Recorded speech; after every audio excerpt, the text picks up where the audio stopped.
যুক্তরাষ্ট্রে এখন থেকে লিঙ্গ হিসেবে শুধুমাত্র নারী ও পুরুষকে স্বীকৃতি দেওয়া হবে বলে ঘোষণা দিয়েছেন প্রেসিডেন্ট ডোনাল্ড ট্রাম্প। স্থানীয় সময় সোমবার শপথ নেওয়ার পর দেওয়া ভাষণে তিনি এমনটি জানান। নুডলস খান নাই তো নুডলসই খান নাই। ভাষণে ট্রান্সজেন্ডারদের বিষয়টি তোলেন ট্রাম্প।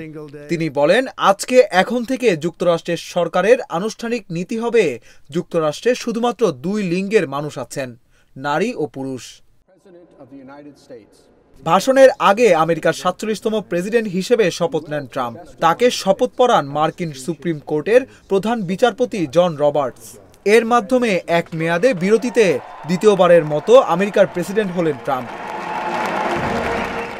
সোমবার ক্যাপিটল হিলের রোটান্ডা কক্ষে আয়োজিত শপথ অনুষ্ঠানের মঞ্চে ট্রাম্পের সঙ্গে ছিলেন ভাইস প্রেসিডেন্ট জেডি ভ্যান্স।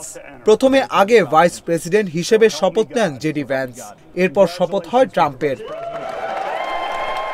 সাবেক মার্কিন প্রেসিডেন্ট ও ফার্স্ট লেডিরা এই শপথ অনুষ্ঠানে উপস্থিত ছিলেন।